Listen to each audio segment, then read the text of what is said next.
दोस्तों, बहुत बहुत स्वागत है channel target with Ajay sir class में। दोस्तों, आज से हम मैथ स्टार्ट कर रहे हैं, ठीक है। और मैथ के अंतर्गत केवल अभी हम मैथ कंटेंट देखेंगे, अर्थात मैथ विषय वस्तु थ्योरी जिससे प्रश्नों को पूछा जाता है, और पेडागोजी को हम बाद में डिस्कस करेंगे। तो टॉप 15 प्रश्न होंगे, और ये प्रश्न सीटेट दिसंबर का जो पेपर हुआ था उसके अंतर्गत पूछे गए थे, ठीक है। तो आप लोग सभी लोग लाइव आ जाएंगे, और मैं चलता हूँ बिना देरी किए प्रश्न नंबर 1 की तरफ, ठीक है। तो देख लेते हैं प्रश्न नंबर 1 क्या है। सारे प्रश्न महत्वपूर्ण होंगे और इंग्लिश और हिंदी दोनों में दिए गए हैं। तो देख लेते हैं प्रश्न। पहला प्रश्न है, 3 ब्रांड ए बी सी के पेन क्रमशः 10 रुपये, 10, 12 और 24 पैकेटों में उपलब्ध हैं। यदि एक दुकानदार को 3 प्रकार के पेन समान संख्या में खरीदने हैं तो उसके द्वारा खरीदे जाने वाले पैकेटों की न्यूनतम संख्या क्या होगी, ठीक है। बहुत ही ज़्यादा इजी प्रश्न है, और मैं बहुत इजी तरीके से बताऊंगा ताकि सभी प्रश्न आपको समझ में आएंगे, ठीक है। और इसका आंसर जो होगा मैं आपको सॉल्व करके पहले बता देता हूँ कि कैसे आपको सॉल्व करने हैं, ठीक है। दो तरीके से मैं इस प्रश्न को सॉल्व करके आपको बता देता हूँ, ठीक है। देखिए, पहला तरीका क्या है। पहले तो देख लेंगे आप, ए बी सी ब्रांड है और पेन 10, 12 और 24 पैकेटों में उपलब्ध हैं, और यदि एक दुकानदार को तीनों प्रकार के पेन समान संख्या में खरीदने हैं तो उसके द्वारा खरीदे जाने वाले पैकेटों की संख्या है, मतलब वो कितने पैकेटों को खरीदेगा ताकि सभी पैकेट को खरीदने के बाद से 10, 12 और 24 पैकेटों में उपलब्ध पेनों की संख्या समान हो जाएगी, ठीक है। तो देख लेते हैं, पहले पैकेट में 10 पेन है, पहले ब्रांड में 10 पेन है, दूसरे में 12 और तीसरे में 24, ठीक है। और कितने पैकेटों को खरीदे वो कि पेनों की संख्या समान हो जाए। तो आप मल्टीप्लाई करके देख लेंगे ऐसे, 10 में अगर 12 से मल्टीप्लाई करेंगे तो क्या आएगा, 120 आएगा, ठीक है। अगर 12 में 10 का मल्टीप्लाई करेंगे तो कितना आएगा, 120 आएगा। और अगर 24 में 5 का मल्टीप्लाई करेंगे तो कितना आएगा, 120 आएगा। इस प्रकार हम आंसर यहाँ पे देख सकते हैं, हमारा आंसर हो जाएगा ऑप्शन ए, ठीक है। A equal to 12, B equal to 10, C equal to 5। और दूसरा तरीका क्या है, तो दूसरा तरीका ये है कि इसका हम लोग लेंगे एलसीएम, ठीक है। अगर एलसीएम लेंगे हम लोग तो 10, 12 और 24 का एलसीएम निकाल लेंगे, ठीक है। कितना आएगा, 2, 5, 6 और 12। 2 लेंगे फिर से तो आएगा आपका 5, 3 और 6, ठीक है। उसके बाद से फिर 2 लेंगे तो आएगा आपका 5, 3 और 2। अब मल्टीप्लाई करेंगे, 2 into 2 into 2 into 5 into 3 into 2 तो इक्वल टू आ जाएगा 120, यानी 120 आ जाएगा, ठीक है। अब क्या करना है आपको, ए इक्वल टू 120 आ गया, 120/10, 10 से मल्टीप्लाई करेंगे तो आएगा 12, ठीक है। बी इक्वल टू 120/12, यहाँ पे 12 दिया गया है, 12 से मल्टीप्लाई करेंगे तो आएगा 10। और सी इक्वल टू यहाँ पे है 24, तो मल्टीप्लाई करेंगे 120/24 तो आएगा 5, ठीक है। इस प्रकार हो जाएगा 10, 12 और 5, हमारा ऑप्शन डी इज राइट। चलते प्रश्न नंबर देख लेते हैं। 2 नंबर प्रश्न है हमारा, एक वर्ग की भुजा 4 सेंटीमीटर है, इसे काट कर 4 वर्गों में विभाजित किया गया, 4 बराबर वर्गों में विभाजित किया जाता है। प्रत्येक छोटे वर्ग का क्षेत्रफल क्या होगा। बहुत ईजी तरीके से मैं सारे प्रश्नों को समझाऊंगा। प्लीज़ अगर आप हमारे चैनल पे पहली बार विजिट कर रहे हैं तो चैनल को जरूर सब्सक्राइब करेंगे और बेल आइकन को प्रेस करेंगे ताकि सबसे पहले आपको नोटिफिकेशन मिल सके। और लास्ट तक सभी लोग बने रहेंगे, लास्ट में आप लोग बताएंगे कि कैसा लगा आपको सेशन, और अच्छा लगा हो तो लाइक भी करेंगे, अपने दोस्तों में अधिक से अधिक शेयर करेंगे, ठीक है। कोशिश करूंगा सारे प्रश्न आपको अच्छे समझ में आए, और एक बार में सारे प्रश्न आपको समझ में आ जाएंगे, और इसी प्रकार के प्रश्न हर बार रिपीट होते हैं, ठीक है। फॉर्मेट वही रहता है, केवल क्वेश्चन चेंज हो जाते हैं, तो बिल्कुल भी आपको सॉल्व करने में दिक्कत नहीं होगी। देख लीजिए, एक वर्ग की भुजा है 4 सेंटीमीटर, एक वर्ग है, ठीक है। वर्ग की चारों भुजाएं आपस में बराबर होती है, आपको पता है। इसे काट कर 4 बराबर वर्गों में विभाजित किया जाता है। अगर एक के वर्ग की भुजा, एक भुजा होगी 4 सेंटीमीटर, 4 बराबर है तो चारों 4-4 सेंटीमीटर होंगे, ठीक है। अगर इसे काट कर 4 बराबर वर्गों में विभाजित किया जाता है, काट देते हैं 4 बराबर वर्गों में विभाजित कर देते हैं, ठीक है। तो यहाँ पे आप लोग देख लें, एक वर्ग 4 का हो जाएगा, ठीक है। प्रत्येक छोटे वर्ग का क्षेत्रफल कितना होगा, 4 हो जाएगा, क्योंकि 4 बराबर वर्गों में काट देंगे तो जो यहाँ पे आ रहा था 4 4 हमारे किनारे किनारे वो आ जा रहा है 1 1 1 1, ठीक है। और प्रत्येक छोटे वर्ग का क्षेत्रफल पूछा जा रहा है, यानी अगर भुजा पूछा जाता तो हमारा छोटे वर्ग के भुजा पूछा जाता तो 1 हो जाता है, लेकिन क्षेत्रफल पूछा जा रहा है तो क्षेत्रफल में सारी को क्या करेंगे, जोड़ देंगे, तो हमारा आंसर आ जाएगा क्या, तो 4 आ जाएगा आंसर। और दूसरा तरीका ये है कि वर्ग का क्षेत्रफल का फॉर्मूला क्या होता है, वर्ग का क्षेत्रफल का फॉर्मूला होता है, मान लीजिए भुजा स्क्वायर, ए स्क्वायर कितना है 4, तो कितना है आ जाएगा 16, ठीक है। अब प्रत्येक छोटे वर्ग का क्षेत्रफल तो भुजा स्क्वायर बाई 4 कर देंगे, ठीक है, तो 16/4 कर देंगे तो कितना आ जाएगा, 4 आ जाएगा। तो दूसरा हमारा तरीका है, तो हमारा 4 राइट आंसर हो जाएगा। चलते हैं प्रश्न नंबर नेक्स्ट की तरफ। 33 नंबर प्रश्न है, निम्नलिखित में से कौन सा कथन सही नहीं है। सभी अभाज्य संख्याएं विषम संख्याएं होती हैं, अभाज्य संख्याएं अपरिमित रूप से अनेक हैं, अभाज्य संख्याओं के केवल 2 गुणनखंड होते हैं, एक अंक वाली केवल 4 अभाज्य संख्याएं हैं, ठीक है। तो मैं इसका जो राइट आंसर बता दूं, तो पहले आपको बता दूं अभाज्य संख्या क्या होती है और भाज्य संख्या क्या होती है। तो भाज्य संख्या वो होती है जिसके 2 या 2 से अधिक गुणनफल होते हैं, ठीक है, और अभाज्य संख्याओं को केवल 2 गुणनफल होते हैं, केवल वो अपने आप से और एक दूसरी संख्या से कटते हैं। अभाज्य संख्या को केवल 2 ही गुणनफल होते हैं। तो पहले देख लेते हैं, मैं पूछा जा रहा है सही नहीं है, ठीक है। देख लेते हैं, एक अंक वाली 4 अभाज्य संख्याएं हैं, एक अंक वाली 4 अभाज्य संख्या बिल्कुल सही है। 4 अभाज्य संख्या कौन कौन सी है, 2 है, 3 है, 5 है और 7 है, ठीक है। क्योंकि जो 2 कटता है, एकमात्र सम संख्या है 2, एकमात्र सम संख्या 2 है जो अभाज्य संख्या है, क्योंकि 2 ही ऐसी संख्या है जो केवल 1 से भी कटता है और अपने आप से 2 से भी कटता है। 3 के भी 2 गुणनफल है, 5 को भी 2 गुणनफल है और 7 के भी 2 गुणनफल है, 2 को भी 2 गुणनफल है। तो एक अंक वाली 4 अभाज्य संख्या है, बिल्कुल भी सही है। अभाज्य संख्याओं को केवल 2 गुणनफल होते हैं, ये भी सही है, ठीक है। अभाज्य संख्याएं अपरिमित रूप से अनेक होती हैं, बिल्कुल भी बहुत सारी अभाज्य संख्याएं होती है, 2 होती है, 3 होती है, 5 है, 7 है, 11 है, 13 है, 17 है, 19 है, ठीक है, 23 है। ये सारी अभाज्य संख्याएं जिसके 2 गुणनफल होते हैं। और सभी अभाज्य संख्याएं विषम संख्याएं होती, ये हमारा गलत हो जाएगा, क्योंकि 2 हमारी एकमात्र ऐसी अभाज्य संख्या है जो सम होती है। तो हमारा जो राइट आंसर हो जाएगा वो हो जाएगा ऑप्शन ए, ठीक है। चलते प्रश्न नंबर 34 की तरफ। वह संख्या जो 1 से 10 तक सभी संख्याओं से विभाज्य होगी निम्न में से है। 1 से 10, ठीक है, 1 से 10 संख्याएं जो होती हैं, 1 2 3 4 5 6 7 8 9, ठीक है, इन सभी संख्याओं से कौन सी संख्या है जो इन सभी संख्याओं से विभाजित होगी। तो आप अगर ऐसे देखेंगे तो 3 से ही देख लेंगे, लगा लें आप, क्योंकि बीच में 3 आता ही है। 3 से 10 विभाज्य होगा, बिल्कुल नहीं होगा, गलत है। 3 से 100 विभाज्य होगा, बिल्कुल नहीं होगा, गलत है। 3 से 604 विभाज्य होगा, देख लेते हैं, 3 से 604 बिल्कुल भी नहीं होगा। 3 दूना 6 और 0 बिल्कुल भी नहीं होगा, ठीक है, नहीं होगा, क्योंकि एक यहाँ पे रिमाइंडर हो जाएगा।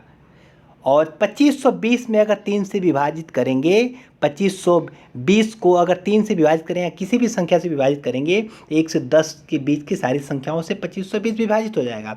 और दूसरा एक ट्रिक मैं बता देता हूँ। दूसरा ट्रिक क्या है इसका, आप क्या करेंगे, सभी संख्याओं का लसा ले लेंगे, 1 2 3 4 10 तक की संख्याओं का लसा निकाल लेंगे। अगर सभी संख्याओं का लसा निकालेंगे तो हमारा आएगा कितना, 2520, ठीक है। 1 से 10 तक की सभी संख्याओं का लसा निकालेंगे तो 2520 आएगा, ठीक है, और इसका राइट आंसर है 2520, ठीक है। लेकिन ये थोड़ा सा लंबा प्रोसेस हो जाएगा आपको लसा निकालने में। और छोटा सा मैंने ट्रिक बता दिया, जैसे माइंड में आप देख लेंगे, ऐसे ही नॉर्मली आप कैलकुलेशन कर लेंगे कि 3 से नहीं कट रहा है, 3 से नहीं कट रहा है, 3 से ये नहीं कट रहा है, 3 से ये कट रहा है, बाकी सारे अंकों से ये संख्याएँ कट रही हैं 2520, जबकि ये 3 से तो केवल 3 से ये तीनों नहीं कट रहा है, तो ये तो होगा ही नहीं, बाकी और कई सारे अंक होंगे जिनसे ये संख्याएँ नहीं कटेंगी। चलते प्रश्न नंबर नेक्स्ट की तरफ। प्रश्न नंबर 35 है, आयशा के पास केवल 5 और 10 के सिक्के हैं, यदि उसके पास सिक्कों की कुल संख्या 25 और 160 का धन है तो उसके पास 5 और 10 के सिक्कों की संख्या है। आयशा के पास 5 और 10 के सिक्के हैं, ठीक है। अगर उसके पास देख लीजिए 5 के और 10 के केवल उसके पास सिक्के हैं। अगर उसके पास सिक्कों की कुल संख्या 25 है, सिक्कों की कुल संख्या इसके पास 25 है, ठीक है, जिसमें से 5 और 10 के सिक्के हैं। अगर उसके पास कुल धन कितना है, 160 रुपये है, तो उसके पास 5 और 10 के सिक्कों की संख्या कितनी है, तो निकाल लेते हैं। 5 को सिक्कों की संख्या निकाल लेते हैं। मान लीजिए 5 को ऑप्शन 1 से हम लोग निकालते हैं। 5 के सिक्कों की संख्या मान लीजिए 18 है, ठीक है। 18 से 5 मल्टीप्लाई करेंगे, कितना आएगा, 90 आएगा यहाँ पे, ठीक है। यहाँ पे 90 आ जाएगा ना, 18 और 5 से मल्टीप्लाई करेंगे। और दूसरा अंक क्या है, दूसरा 7 है। अगर 10 में 7 से मल्टीप्लाई करते हैं तो कितना आ जाएगा हमारा, 70 आ जाएगा। 90 और 70 मिल जाएंगे, कितने हो जाएंगे, 160। सिक्कों की संख्या 18 और 7 मिल जाएगी, 25 हो जाएंगी। बिल्कुल इसका राइट आंसर हो जाएगा ऑप्शन ए, ठीक है। ऑप्शन ए राइट है, फिर बाकी ऑप्शन को हमें देखना ही नहीं है। चलते हैं प्रश्न नंबर नेक्स्ट की तरफ। मान ज्ञात कीजिए। 17.5 इंटू 3 माइनस 21 भाग्य 7 माइनस 3 गुणे 12.5। आपको पता है कि क्या होता है फॉर्मूला, का को पहले काटिए ता पीछे दो भाग, गुणा कर धन जोड़ दो, ऋण को दियो घटाए, ठीक है, ये आप लोग जानते हैं। और आपको ऐसे ही निकालना है। पहले आपको क्या करना है, का को पहले काटिए ता पीछे दो भाग, पहले भाग करेंगे, यहाँ पे भाग कर देते हैं। सबसे पहले भाग यहाँ पे आ रहा है, तो यहाँ पे आ जाएगा 3, ठीक है। जब 3 आ जाएगा तो यहाँ पे टोटल क्या हो जाएगा, 17.5 इंटू 3 माइनस 3, ठीक है, माइनस 3 और इंटू 12.5, ठीक है। अब यहाँ पे क्या कर लेंगे हम लोग, 17.5 में 3 से मल्टीप्लाई करेंगे तो कितना हो जाएगा, 52.5 हो जाएगा, ठीक है। और यहाँ पे 12.5 में अगर 3 से मल्टीप्लाई करते हैं, इसको ये मल्टीप्लाई करेंगे 52.5, फिर माइनस 3, और 12.5 में अगर 3 से मल्टीप्लाई करते हैं तो कितना आएगा, 37.5, ठीक है, इतना आ जाएगा। अब क्या करेंगे, माइनस माइनस क्या हो जाता है, माइनस माइनस आपस में जुड़ जाता है, तो 52.5 और माइनस कितना हो जाएगा, 40.5।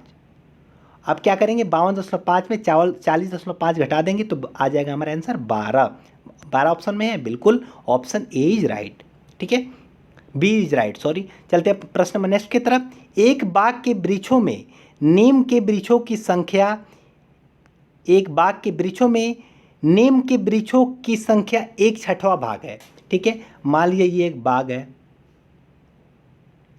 उसमें नीम के वृक्षों की संख्या कितनी है, 1/6 भाग है नीम।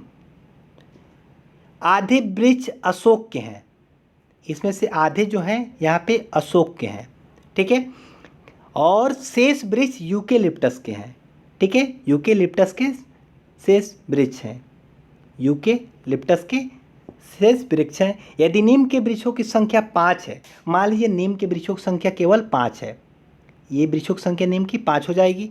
यदि नीम के वृक्षों की संख्या 5 है तो बाग में यूकेलिप्टस के वृक्षों की संख्या कितनी है, यदि नीम के वृक्षों की संख्या 5 है तो टोटल कितना है नीम के वृक्षों की संख्या, 1/6, तो 5 भी आप 6 से मल्टीप्लाई कर देंगे, टोटल वृक्षों की संख्या पहले निकाल लेंगे, टोटल वृक्षों की संख्या हो जाएगी 30, ठीक है। अगर 30 हो जाएगी टोटल वृक्षों की संख्या, तो आधे तो वृक्ष इसमें अशोक के हैं, तो अशोक के वृक्षों की संख्या हो जाएगी 15, ठीक है, अशोक की वृक्षों की संख्या हो जाएगी 15।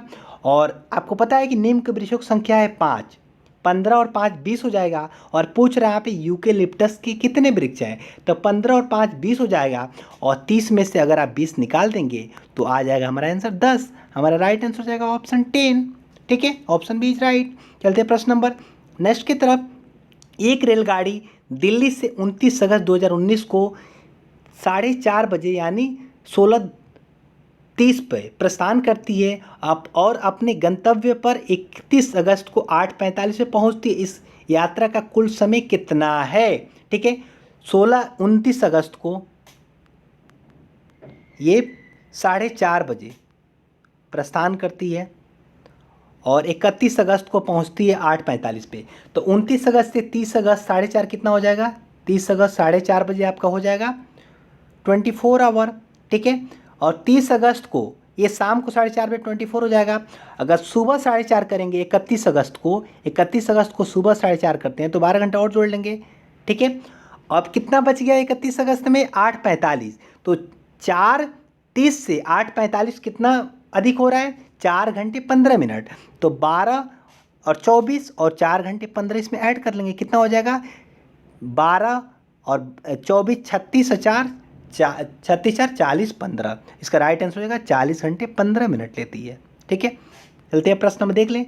बहुत ईजी प्रश्न है, ज़्यादा टफ प्रश्न नहीं पूछते, जो कंटेंट से हमारे प्रश्न आते हैं बहुत ईजी आते हैं। और पेडागोजी में जब आपको कराऊंगा तो आपको लगेगा कि वास्तव में ही प्रश्न ईजी आते हैं, ज़्यादा टफ नहीं आते हैं। और मैं इसी तरीके से कराऊंगा ताकि आप प्रश्नों को अधिक से अधिक सॉल्व कर लेंगे। ठीक है, जो दोस्त चैनल पर पहली बार विजिट करें प्लीज़ चैनल को सब्सक्राइब करें और बेल आइकन को प्रेस करना ना भूलें। ठीक है, और लास्ट तक हमारे साथ बने रहेगा। लास्ट में आप अपने दोस्तों में अधिक से अधिक शेयर करेंगे अगर आपको वीडियो पसंद आएगा तो। देखते हैं 39 नंबर प्रश्न को, निम्नलिखित में से किसमें लंबाइयों को घटते क्रम में व्यवस्थित कीजिए। ठीक है, किस इसमें दिया गया है सभी को लंबाइयों को घटते क्रम में व्यवस्थित करना है। 8500 mm, 80 सेंटीमीटर, 8 mm, 80 डेसीमीटर, ठीक है, 8 सेंटीमीटर 8 मीटर। ठीक है, 80 डेसीमीटर 8 सेंटीमीटर, 85 मिलीमीटर, ठीक है, 8 मीटर, 85 सेंटीमीटर 8 मिलीमीटर। ठीक है, 8 मीटर, 80 डेसीमीटर 8 सेंटीमीटर, ये एक में ही है। ठीक है, 8500 मिलीमीटर और 800 सेंटीमीटर 8 मीटर। और नेक्स्ट देख लेते हैं 8500 मिलीमीटर, 80 डेसीमीटर 8 सेंटीमीटर, एक ही में है, और 800 सेंटीमीटर 8 मिलीमीटर और 8 मीटर। ठीक है, और इसको घटते हुए क्रम में क्या करना है, व्यवस्थित करना है। तो 1 मीटर बराबर होता है 100 सेंटीमीटर। ठीक है, और 1 सेंटी बराबर होता है 1 सेंटीमीटर बराबर होता है 10 मिलीमीटर। ठीक है, याद रखेंगे 1 मीटर बराबर होता है 100 सेंटीमीटर और 1 सेंटीमीटर बराबर है 10 मिलीमीटर। ठीक है, अगर आप मिलीमीटर को किस में बदलेंगे, मीटर में बदलेंगे, तो क्या करेंगे आप 8500 को पहले भाग देंगे 10 से, क्योंकि 1 सेंटीमीटर बराबर होता है 8500 मिलीमीटर। अगर आपको सेंटीमीटर बदलना है तो 10 से भाग दे देंगे तो आ जाएगा 850 सेंटीमीटर। ठीक है, 850 सेंटीमीटर को अगर आपको बदलना है मीटर में तो सबसे पहले आप इसे 100 से भाग देंगे, क्योंकि आपको पता है कि 100 सेंटीमीटर बराबर होता है 1 मीटर। आपको मीटर में बदलना है तो डिवाइड कर देंगे, 8.5 आ जाएगा। ठीक है, 8.5 मीटर आ जाएगा पहला, ये आ जाएगा 8.5। ठीक है, और दूसरा है 80 डीएम मतलब डेसीमीटर और 8 सेंटीमीटर। और आपको बता दूं कि 10 डेसीमीटर बराबर होता है 1 मीटर। ठीक है, 10 डेसीमीटर बराबर कितना होता है, 1 मीटर होता है। 1 मीटर बराबर 10 डेसीमीटर या 10 डेसीमीटर बराबर 1 डेसीमीटर। तो यहाँ पे दिया गया है 80 डेसीमीटर, तो यहाँ पे क्या हो जाएगा 8 मीटर और 8 सेंटीमीटर, तो 8.08 सेंटीमीटर। ठीक है, तो पहला हो जाएगा 8 मीटर 8.5 मीटर, और ये हो जाएगा हमारा 8.08 मीटर। और इसको निकाल लेते हैं, 800 सेंटीमीटर 8 मिलीमीटर दिया है, तो 800 सेंटीमीटर को आप मीटर में बदलेंगे तो कितना हो जाएगा 8 मीटर, और मिलीमीटर है तो 0.008 हो जाएगा। ठीक है, 0.008 हो जाएगा। ठीक है, और यहाँ पे दिया गया है नेक्स्ट क्या है, 8 मीटर है, बस हो गया आपका। 8.5 मीटर, 8.08 मीटर और 8.008 मीटर और 8 मीटर। तो हमारा ये व्यवस्थित क्रम इसका घटते हुए क्रम में है। चलते हैं प्रश्न नंबर नेक्स्ट की तरफ। प्रश्न नंबर नेक्स्ट है हमारा, ठीक है, अगर आपको प्रश्न अच्छे लग रहे हो तो प्लीज़ चैनल को सब्सक्राइब करें और वीडियो को लाइक करें। एक 180 सेंटीमीटर लंबी तार को एक आयत का रूप दिया गया। यदि ये आयत की चौड़ाई 30 सेंटीमीटर है तो इसकी लंबाई क्या है। बहुत ईजी है। मान लीजिए एक आयत है, आयत के आमने सामने की जो भुजा होती है बराबर होती है। एक 180 सेंटीमीटर लंबी तार को एक आयत का रूप दे दिया गया और आयत की चौड़ाई है 30। आयत की चौड़ाई है 30, ठीक है, 30 60 हो जाएगा। और टोटल अगर बात करें तो 180 मीटर ये लंबा है, तो 30 60 हो जाएगा। बच जाएगा कितना हमारा, 180 मीटर में से अगर 60 निकालेंगे तो 100 कितना बच जाएगा, 120 बच जाएगा। और 120 बच जाएगा तो इसकी लंबाई हो जाएगी 60, ठीक है, तो इसकी लंबाई आ जाएगी 60। बिल्कुल बहुत ईजी है। चलते प्रश्न नंबर 41 की तरफ। सुपर बाजार में सब्जियों की मूल्य सूची निम्नलिखित है, ठीक है। टमाटर 1 केजी 10 रुपये 40 रुपये, आलू 2 केजी 25 रुपये, गाजर 250 ग्राम 20 रुपये, लौकी 1 केजी 10 रुपये, मिर्च 100 ग्राम 10 रुपये, नींबू 4 नग यानी 4 नींबू 10 रुपये, ठीक है। और इसमें निकाल लेते हैं हम लोग। संजय ने, थोड़ा सा बड़ा क्वेश्चन है, आधा केजी टमाटर खरीदा, ठीक है। आधा केजी टमाटर खरीदा, टमाटर देख लेते हैं, 1 केजी बराबर 40 रुपये, तो आधे केजी टमाटर का मूल्य कितना हो जाएगा? आधा केजी टमाटर का मूल्य हो जाएगा, हाफ केजी टमाटर का मूल्य हो जाएगा 20 रुपये, ठीक है। 1 केजी आलू खरीदा, और आलू 2 किलो कितने का है? 2 किलो है 25 रुपये का, तो 1 किलो हो जाएगा 12.5 रुपये, तो ऐड कर देंगे 12.5, ठीक है। और मिर्च है आपका, गाजर देख लेते हैं, गाजर है आपका 250 ग्राम 20 रुपये का, तो आधा किलो गाजर खरीद रहा है, तो कितना जुड़ेगा यहाँ पे? 40 जुड़ेगा, 20 12.5 और 40। अब क्या बच रहा है इसमें? 250 ग्राम मिर्च, ठीक है। 250 ग्राम मिर्च और 6 नींबू खरीदे। तो आपको पता है मिर्च 100 ग्राम है 10 रुपये का, तो 250 ग्राम हो जाएगा 25 रुपये का, और 4 नींबू है 10 रुपये का, तो 6 नींबू हो जाएगा 15 रुपये का। तो जोड़ लेंगे 20 और 15 35, 35 और 40 कितना हो जाएगा? 75, 75 और 25 हो जाएगा 100, और ये हो जाएगा 12.5, तो 125 112.5 हो जाएगा टोटल। 112 रुपये का सामान लिया। अब इसमें पूछ रहा है कि उन्होंने 200 रुपये का नोट दिया, ठीक है। आपको पता है 112.50 पैसे का सामान लिया और 200 रुपये का नोट दिया, तो उसे वापस कितने मिले? तो 200 में से 112 घटा देंगे, 87.5 उसे वापस मिले, ठीक है। चलते हैं प्रश्न नंबर नेक्स्ट की तरफ। मैं 2 अंकों की संख्या हूँ, दहाई के स्थान पर अंक और इकाई के स्थान पर अंक क्रमिक अभाज्य है। अंकों का योग 3 और 4 का गुणज है, संख्या है। मैं 2 अंकों की संख्या हूँ, दहाई के अंक का स्थान पर अंक और इकाई के स्थान पर अंक क्रमिक अभाज्य संख्या है। तो इसमें जो भी दहाई और इकाई के अंक दिए गए हैं सब में अभाज्य संख्याएं दी गई है, ठीक है। तो इस प्रकार तो हमने इससे केवल एक ऑप्शन से नहीं निकाल सकते, पहले ऑप्शन से भी नहीं निकाल सकते। और तीसरा हमारा है अंकों का योग 3 और 4 का गुणज है, ठीक है। तो अंकों का योग यहाँ पे हो जाएगा 5 और 7 12, और 12 जो है 3 का भी गुणज है और 4 का भी गुणज है, 3 × 4 = 12, ठीक है। 3 और 4 का गुणज है ये, तो हमारा राइट आंसर हो जाएगा 57। बाकी इसमें कोई भी अंकों का योग, ये 5 हो जाएगा, ये 8 हो जाएगा, ये 4 हो जाएगा, ये तीनों 3 और 4 के गुणज नहीं है, ठीक है। चलते प्रश्न नंबर, थोड़ा सा समझना है आपको, कॉमन सेंस यूज करना है, ज़्यादा टफ प्रश्न नहीं पूछे जाते हैं सीटेट में। एक रेलवे स्टेशन पर कार पार्किंग की दर निम्न रूप से चित्रित की गई है। 2 घंटे तक 50 रुपये, 2 घंटे से ऊपर, ठीक है, 5 घंटे तक 75 रुपये। ये नहीं देखते हैं, क्वेश्चन डायरेक्ट देखते हैं हम लोग। पूछा जा रहा है, राजीव ने अपनी कार को 7 AM पर पार्क किया और उसी दिन ही लेने वह 4:30 बजे पहुंचा। 7 AM पर पार्क किया और 4:30 PM मतलब शाम को 4:30 बजे लेने पहुंचा, तो कितना टाइम बीच का हो रहा है? तो टोटल बीच का जो ड्यूरेशन हो रहा है 7 × 5 और 4 घंटे 30 मिनट, तो टोटल हो रहा है 9 घंटे 30 मिनट। 9 घंटे 30 मिनट यहाँ पे हो रहा है, और यहाँ पे दिया गया है कि 8 घंटे से ऊपर और 12 घंटे तक कितना चार्ज है पार्किंग का? 150 रुपये। तो हमारा राइट आंसर हो जाएगा ऑप्शन बी, 150 रुपये। बहुत ईजी है, सिंपल है। आरोही क्रम में व्यवस्थित करने पर निम्नलिखित में से कौन सी संख्या तृतीय स्थान पे होगी? आरोही मतलब बढ़ते क्रम में, तो पहले छोटे को हम लोग डिस्कस कर लेते हैं, ठीक है। छोटे से बड़े की तरफ चलते हैं। सबसे छोटा इसमें क्या है?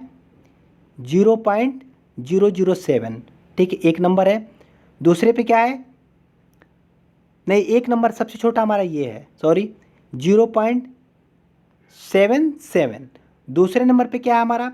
दूसरे नंबर पे है 7.007, और तीसरे नंबर पे है 7.07, और चौथे नंबर पे है 7.70, और 5वें नंबर पे है 7.707।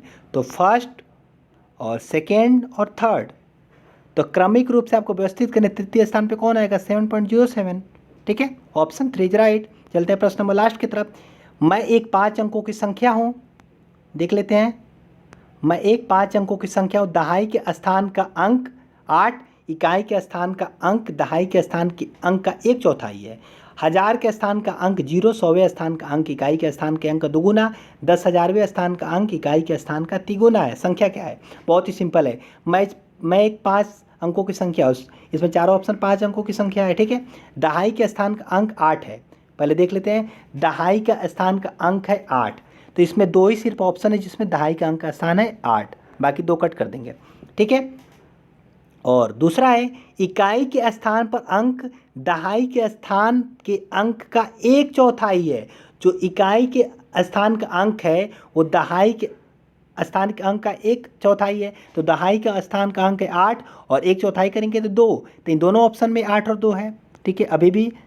अभी भी आंसर नहीं मिला है हमें। आगे पढ़ते हैं। हजार के स्थान का अंक 0 है, ठीक है। हजार के स्थान का अंक 0 है। अब हमें आंसर मिल गया यहाँ पे।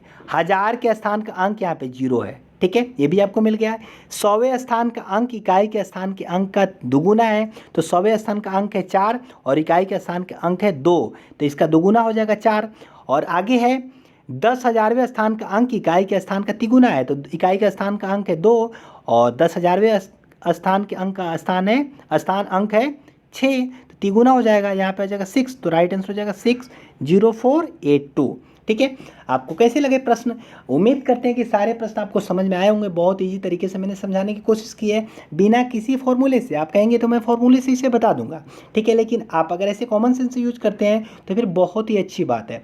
और ऐसे प्रश्नों को सभी लोग कर सकते हैं। मैं जल्दी पेडागोजी शुरू करूँगा। अभी मैथ के कंटेंट या विषय वस्तु से संबंधित जो हमारे प्रश्न उसको डिस्कस कर लेते हैं। अगर आपको वीडियो अच्छा लगा हो तो प्लीज़ चैनल को सब्सक्राइब करें और बेल आइकन को प्रेस करें और अधिक से अधिक अपने दोस्तों में शेयर करें। Thank you for watching, thank you so much.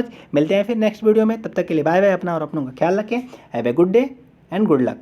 Take care, ठीक है, बाय बाय।